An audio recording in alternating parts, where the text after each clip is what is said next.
Hey, and welcome to Coffee with Claire. How good are you at setting goals and then keeping them?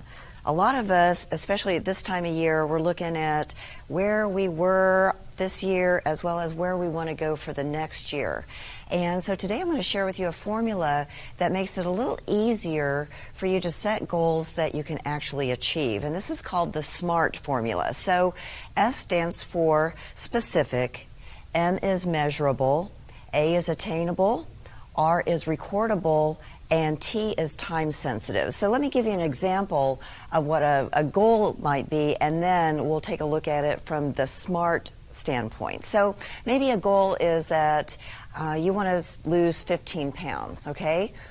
Great. You want to lose 15 pounds. Well, how are you going to do it? By when do you want to do that? And so what we can do with using the SMART formula is, okay, I want to lose 15 pounds by, let's say, March 17th, 2017, all right?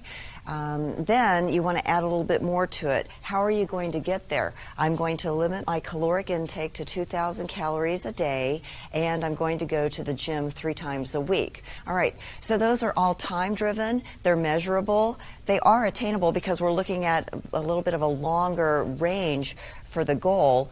And, it's also very specific because it's saying, I want to lose 15 pounds. Now, some people have a hard time just thinking about, okay, this really long-term goal. And so we also have what are called intermediate and short-term goals. And so an intermediate goal could be something that you'll do every week to keep you on track. And a short-term goal might be something that you do every day or every 2 days to keep your goal on track. But the point of it is that if you are really concentrating every day or every other day on this goal, when you take a look long term, you will have achieved it because it's top of mind.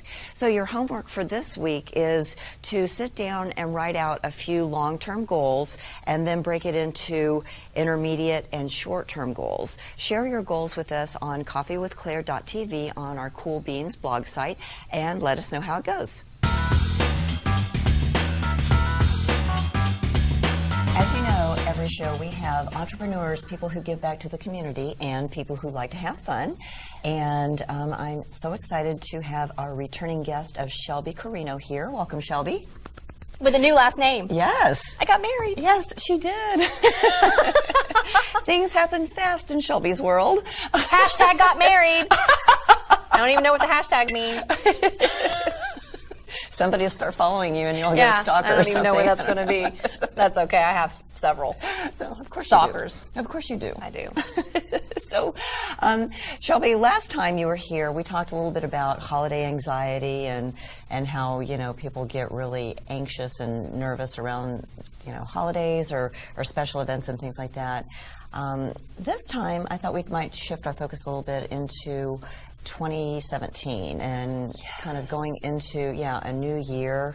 As we're wrapping up this one, I thought maybe you might be able to share a little bit with our audience about what you see happening in 2017, how they can get ready physically and energetically to be ready for all the new beginnings. You just said a lot. Because I just had to process all that. I wanted to say first, you look beautiful. Oh, thank you. Doesn't she look gorgeous? I just love Claire. Second of all, it's to piggyback off of the first segment last time. Mm-hmm. Have you noticed how calm we are? Today versus before? Yeah. Mm-hmm. Have you noticed that the inside part of us is like really calm? And there's been some kind of major shift. Yeah, like I'm not crawling on the side of the table or anything. Thank you. Yeah. Y'all missed that last time? Oh, that must have been edited. But no, okay, getting serious. Leading into 2017, what do you want me to do? I would like for you just to share with us what you think might be coming up for 2017 and how they can prepare energetically and physically for all the new beginnings that we are going to be seeing. Okay. So I just breathed all that energy in. Okay. First of all, personally, I am extremely excited to get to 2017 because anyone watching this amazing show that Claire has, Coffee with Claire, and it's a great coffee mug too, is 2016 for most people, because I have to end 2016 to ethically bring people into 2017. Right. Okay. So 2016 for those who are really on a path of awakening into their higher self, really understanding who they are or where they want to go on this journey, 2016 has been a year that has been allowing people to awaken these parts of themselves where they're kind of like, you know what, I don't know if I really want to be doing this job, or maybe I'm exiting out of this relationship and I'm getting into this other relationship, or, you know, there's a lot of tying loose ends up. And 2017, for those people, because let me back up. There's basically two divisions of people right now on the planet. Okay. There's the ones that are awakening, which are what I term that as, those are the ones who actually want to go inside and rip open their soul and go, wow, I've never seen that before about myself.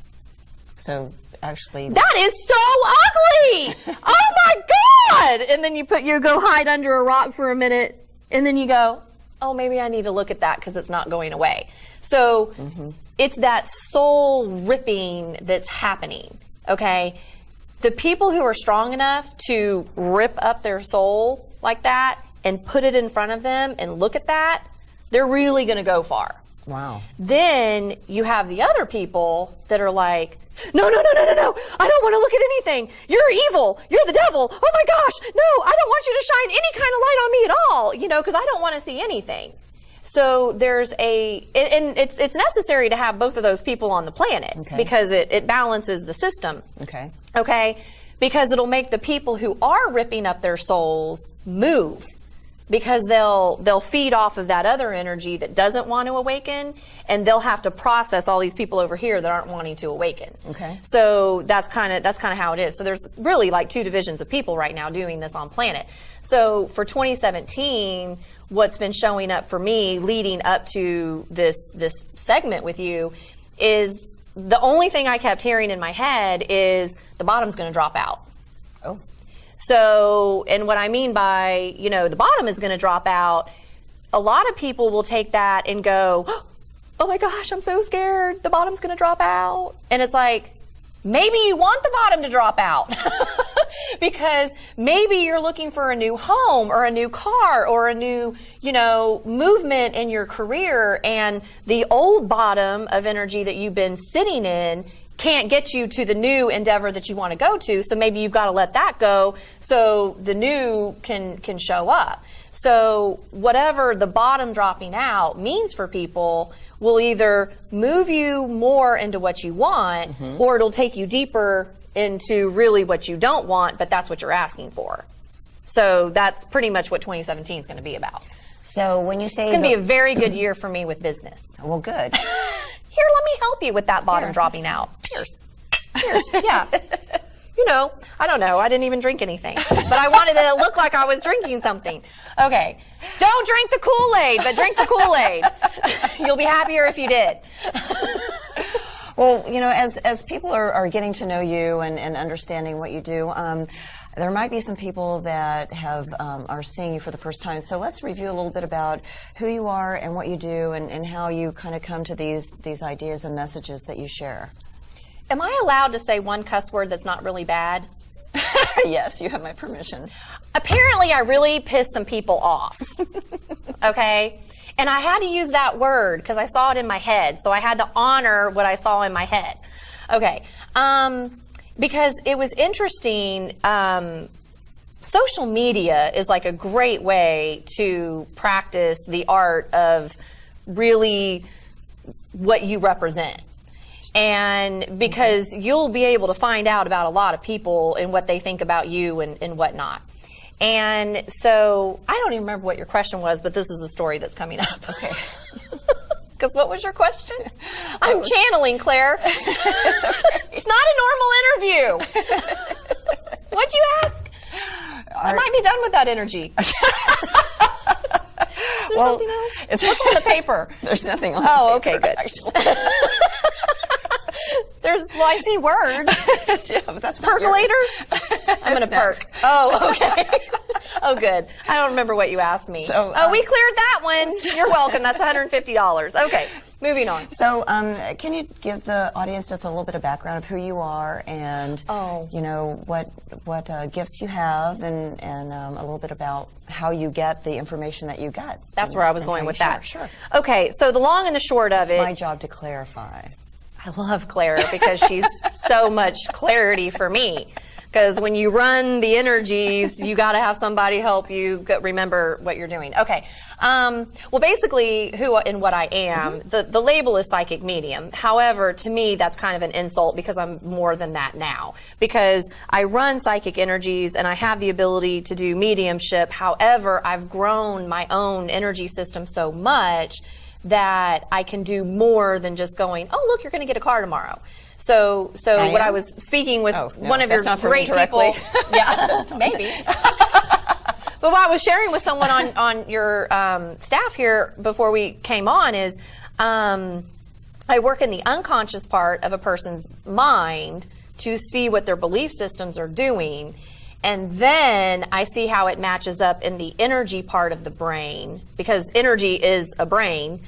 So I work with the brain and the energy. And I can see both things, what's going on in the unconscious, what's going on in the energy, and then I know how to clean that up and get them working together as a partnership so people can move more into what it is that they're wanting to do. So because of who I am and the anointment that I got back in 2011, I was basically electrocuted. Y'all can just figure out my story somewhere it's online. Isn't it in your book, in one of your books? It's in a couple of my books. Yeah. It is. Soul Freedom and Soul Freedom Companion is the awakening of my spiritual journey, which is raw and real, and people wanted to put me in a psychiatric ward when I was posting those things online. And then my other book is called Energy is the New Brain. That's the book that is really important for people to read. It's a very quick read, but it's a download and an activation of what's going on in society now, energetically. Which would be a really good preparation for moving into a new year. Yes. Yeah, perfect timing. And what people need to understand about me is when I get on a camera like this, or if I'm sitting in front of somebody, I'm going to just channel in naturally what a person's energy is saying. And they will feel something in that energy. And if it ticks them off, then they'll have to go to the person that they, in their brain, had a picture of that last feeling. So I can be a villain, or I can be your best friend. People are going to see me differently. So I've had to do the change work on myself to be okay with people seeing me as a villain and then people seeing me as their best friend. Because I'm really just being a reflection to you when I channel into that energy. And so... and then I constantly have to do change work on myself, to keep that energy growing. So in 2017, where I personally have to be careful is when a lot of people become broken or the bottom drops out and they need the guidance, then it's going to be taking judgment off of what people think they should be doing, because we judge ourselves. So if we judge ourselves, we judge outside of ourselves. So it's going to be more about removing the judgment and saying, hey, there's no judgment in what you're doing. Okay, this happened, this blew up, no big deal. You know what? We can fix it. Right. Everything's fixable. And I think that's a good life lesson for people, is just to really be aware, ding, ding, ding, ding, ding. Yes, aware. Like how great your hair looks. I'm aware of how great your hair looks. Thank you. Yes. And be aware of how we show up, and when we're judging people, catch ourselves doing that, because we don't know the story behind it. We don't know what's been happening before they ever got to that position. And I think that if you can, it takes a lot. It takes a lot to be non-judgmental, and even when you're cognizant of it, sometimes you still catch yourself, right? Like, I have to say this. On the way here, I just lost a friend on Facebook who deleted me as a friend based on a comment that was posted on my wall, and she said, "Goodbye, Shelby, guilt by association." But she had to let me know she was unfriending me. Oh, okay. But I don't talk to her. Okay. Like, she's one of those people that she's on my Facebook wall, but I don't ever talk to her. Mm-hmm. But she had to send me a private message to let me know her disgust and disdain of what she stated, a comment that I made, that when I went back to ask her what that comment was, she copied it, and it was not my comment. It was somebody else's comment on a post I had just shared. You know how you just share things? And somebody else had written a comment. But because she had a connection with me, then she related it to me doing it. So then when I went, oh, well, I didn't even say that. This person said that. Guilt by association. Bye. Oh, okay. Thanks. She goes, and then she said to me, she goes, I don't want you to respond. You have been purged. And I went, yes, yes, thank you. I have been purged. Do you really want to have somebody like that around anyway? Right, exactly. So I was like, thank you for purging me. I mean, thank you. But that's how, and I know this is kind of funny, but this is how sad it is that someone like that is so internally seeking something that they're having to find it out there in front of them.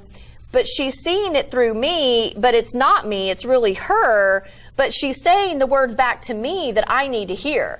That you need to hear. So somewhere I kicked her out. Somewhere, and you know what's really interesting? She was my best friend in high school that introduced me to my first boyfriend. That was her boyfriend that she broke up with, that she didn't want to deal with anymore, so she sent him my way. And he became my first boyfriend. That was the girl that did it, that I never talked to. So somewhere in my unconscious part, I went, this is my unconscious right here. I started cleaning, and I guess I needed that as an experience. So somewhere the ethers made that work out. So I went, oh, good, thank you for purging me. Yeah. So her words back to me, you have been purged. Yes.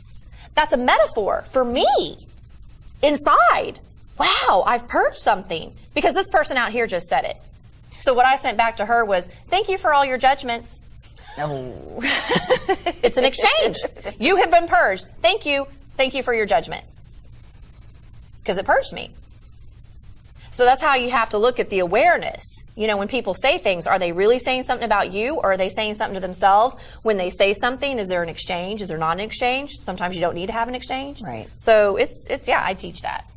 So, and sometimes what I hear from people that are maybe skeptical about what you do and things is like, well, I'm afraid that she's going to judge me. She's going to tell me that I don't have a personality, or she's going to tell me that I'm a bad person. So when people are skeptical, what do you tell them? Do you have? Well, I think what it really boils down to is I fear that you're going to change me. So it's fear. Yeah, and I don't know if I'm willing to be changed. Okay, so that's really where it's coming from. So it's really, I fear you're this, and I say this in quotes, in the sense of, I fear you're going to have something that you say to me that's going to change me, and I don't know if I'm willing to be changed. Now, what I have to tell people is, in my ethics and ecology of energy, I'm not allowed to go in and do anything unless I get permission from your higher self. Right. Because if I go in and do something and there's not an exchange or permission from your higher soul self, and it doesn't have to be verbal, it can just be an energetic exchange up here. And if I go in and change something and I don't have that permission from your higher self, guess who gets the kickback? You. Me. And I love y'all, okay? But I'm very happy with my world right now, and my new husband and all that kind of stuff, and the family that we got going. And so it's like I'm working to make my life very easy. So it keeps me ethically aligned, because before, when all this happened and I was just like this all the time, like because I had so much energy running through me. So it was like I had so much energy running through me. I just wanted to talk to everything that was walking, because I just wanted to get rid of the energy. And I will attest to that. We would be out for lunch, and I can't tell you how many people she would just say, I've got to talk to you about something. It's like, right now? I just have to tell you something really quick. And really it was, I really just need to let go of this energy, and you just seem to be the person that's in rapport with me right now. So let me just throw up on you so I can get rid of this. Is really what it was. But yeah, I don't do that anymore. Yeah, I noticed that. So. I'm much nicer now. Well, you're just I'm tolerable. You're calm. Yes. Very calm. And like I could lay next time I'm going to be like sleeping like on a the little table. cat. Yeah. So if you were going to Purring. summarize for the audience a couple of things that they can do to get prepared to close out this year and to move forward into 2017, what are some pearls of wisdom that you Wake can share? up. Wake up. Wake up. Wake up. This is my cheerleader move. Okay. This is what happens when people, like, when you go to church and the minister's on stage and they've been given their sermon and they're talking and they're channeling all that energy. And then by the time, like, the whole sermon's done, they're like, yeah! You know, because they've been talking the whole time. So it's like that final hoorah across the finish line. That's what I just did. I worked that through. But anyway, seriously, wake up. And what I mean by wake up is do not be scared of who you are.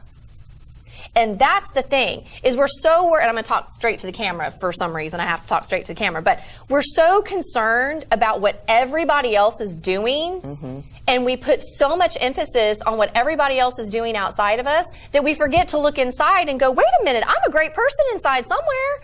And we all have a shadow side and we all have a light side. That's what brings the balance. That's the duality. So and I'm going to say this appropriately, you want to grow your bitch as much as you grow your queen. That's if I'm talking to females, okay? Meaning we all have the inner shadow in us that we consider to be, the bitchy side. And then we have the other side that's more of the, oh, Mother Teresa, I want to be all nice, okay? Now, guys, use your own words.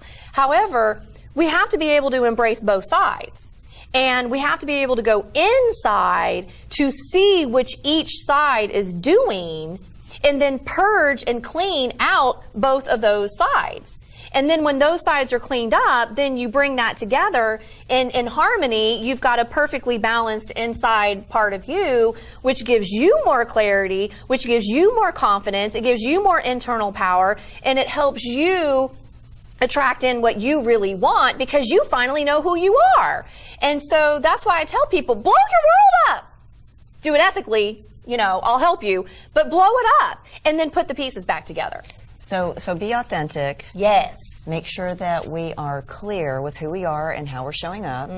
And don't be afraid to change, because if we embrace the change, it can actually be for our higher good. Yes. All right. Yes, and some people think change is so scary, and it's not. It can be fun. So I want to add that, because your whole show is follow the fun. And that's what I tell my clients is, just because you blow something up and something changes does not mean it's the end of the world. You can ask my husband. You can actually have a lot of fun in the new person that you're showing up to. Yes. And you can plan things in your world that when you know you're about to go through a shift, maybe you're on a cruise ship and you go through that shift.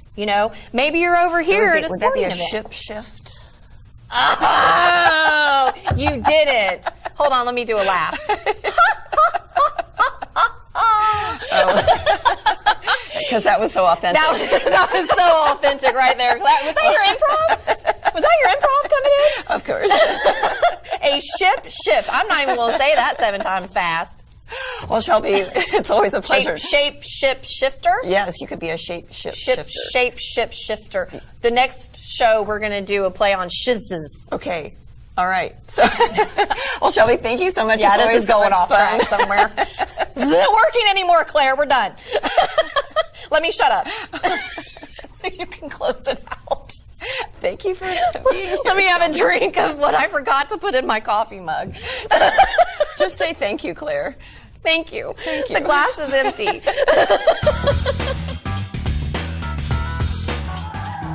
In this series, we'll be learning about laughter yoga and the benefits of deep belly laughter that simulates the deep breathing when practicing yoga. It was developed in 1995 by Dr. Madan Kataria, a medical doctor in Dubai, India. Dr. Kataria discovered many modern scientific studies that described at length the proven benefits of laughter on the human mind and body. Ha, ha, ha. Ho. What laughter yoga is, it's all about bringing laughter to your body to help you breathe like yoga poses do. And so deep breathing has a lot of benefits, all right? Number one, of course, it gives us more oxygen in all of our cells.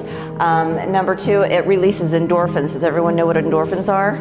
What are endorphins? Feel good. They make you feel good. And there's also a lot of psychological benefits of laughter yoga because it allows you to release any kind of stress, which is really helpful in our really busy lifestyles. As you know, everybody's got 1,000,001 things going on, and so it's kind of nice just to get out of your head and into your heart. Laughter yoga is a unique concept where anyone can laugh for no reason without relying on humor, jokes, or comedy. Deep breath in and out. The concept of laughter yoga is based on scientific fact that the body cannot differentiate between fake and real laughter if done with willingness. One gets the same psychological and physiological benefits. The reason we call it laughter yoga is because it combines laughter exercises with yoga breathing.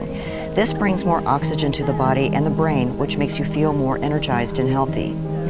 We initiate laughter as an exercise in a group, but with eye contact and childlike playfulness, it soon turns into real, contagious laughter.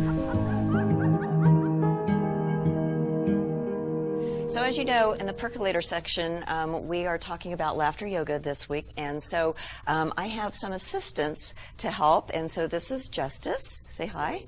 And of course, you know Shelby, and this is her husband, Joe. They happen to be in the audience today, so they're going to help us demonstrate a little bit of laughter yoga. So as a review, laughter yoga is about laughing from your diaphragm, okay? So we laugh from three places. Where's the diaphragm? Right down here, okay. All right? So we're going to make sure that we empty out all of our lungs, okay? Because a lot of times when we're stressed out, we only breathe from about here on up, all right? So we're going to empty out all that old air and have all new air, okay? And so the way we do that is we force laughter until we create laughter, okay? And so what that does is we bypass any judgment that you were talking about in your segment and about something being funny or not, you know, because something that might be funny to you might not be funny to me at all. It doesn't tickle my funny bone. But if we... See, that's already working. So, well, then we have congruent laughter. Yay! So when we're when we're in that judgment, sometimes we don't get the benefit of laughter. So in laughter yoga, what we do is we pretend until we create. Okay. And so today, what we're going to do is we're going to do a little bit of pantomime, and then we're going to practice laughing. So let's pretend that we have. Let's see, we have cream in a jar, all right? So if you had some cream in a jar, you know, what would it look like? What's your jar look like? Okay, so you guys have all got about the same size jar. Yeah. And then, all right, his is bigger. His has to be bigger, okay? Of course.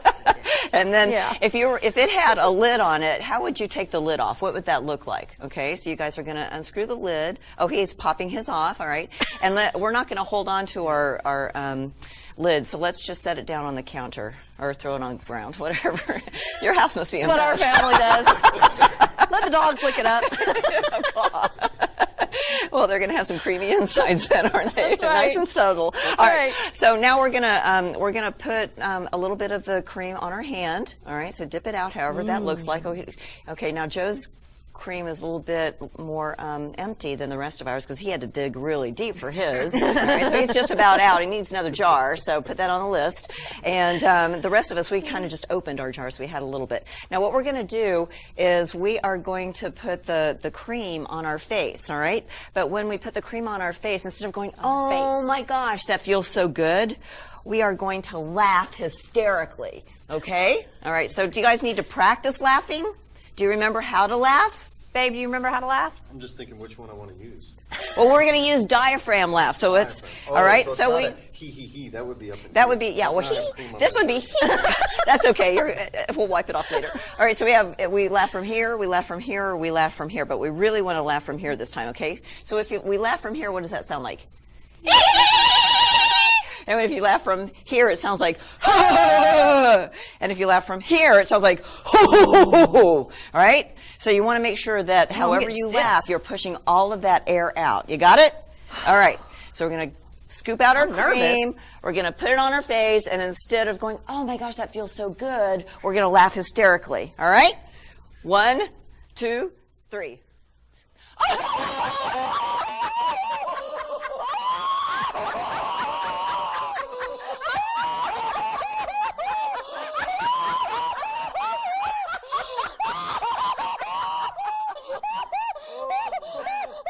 Good job, you guys. So what happened? All right, so you guys are feeling a I'm little sweating. dizzy? Yeah. Laughter is a workout. And did you feel it in your abs? Yeah, right here. Oh, I don't Awesome. want your cream. I got enough over here. He's giving you an empty jar Yeah. to go get some more. I'll fill that back up. Well, this is what laughter yoga is all about. It's about having fun. It's about breathing deeply to get all of that really good air in, and it's about sharing. So thank you so much for sharing with our audience. So my first question is, we are all so busy. How do you balance fun with responsibility at work? That's a very good question. I think I'm still trying to figure that out. But I do know that it's really, really important to get out and find some pursuits that you enjoy and actually spend some time taking care of yourself. So what are some of the fun things or aspects about owning your own business? Wow. For me, it's just the freedom. Being able to follow your passion in terms of the work that you really enjoy, being able to make the difference for people that's important to you. I find that to be very gratifying. So how do you encourage others in their life to have fun? Well, since so many of us are entrepreneurs, and there's no difference between the business and lifestyle since everything comes from the business many times, I think it's important to set your business up in a way such that you're able to be focused on the things that you enjoy doing and to be able to make a difference in the way that's meaningful to you for the people who you serve. What advice could you give someone that might be struggling right now as to how to keep it fun? Well, for me, I found that it was very, very important for me to focus on the things that I enjoy doing and to delegate everything else. To do the work that only I can do, the things that require my expertise, and then to be able to find others who can support me in taking care of more of the administrative tasks and some of the other things that aren't as high value for me to be putting my time on. And if I do that, then I'm able to stay in my pleasure, so to speak, and it's more enjoyable for me. So tell us a little bit about your business. Well, I'm a deal prep expert for entrepreneurs. I'm also a finance attorney, but what I do is I help people get approved for loans at the bank when they're trying to start, buy, or expand a business, or move to a new lease space, or do a building, and I help them, most importantly, avoid not getting enough money. Those two things are big challenges for many entrepreneurs, and it's all because people have not been taught about how banks really work and about what you're really doing when you're trying to get money. It's not about applying for the loan. It's about preparing and taking a deal to the bank. So it's all about the preparation. But that's what I like to focus on, and that's what I help entrepreneurs with, getting money and helping them avoid not getting enough. So if you had a happy dance or a happy stance, what would that look like? My gosh. I'd have to think about that for a minute. A happy stance. A happy dance. I think you got me on that one, Claire. So your homework this week is to write out a couple of long-term goals and maybe just project out for the next 6 months, and then every month kind of go back and tweak and change accordingly. And write them down. Again, paper pencil activity is going to make it stick in your brain a lot better. And then share with us a couple of your goals on coffeewithclaire.tv on our Cool Beans site. And just let us know how it's going. And remember, follow the fun. See you next time.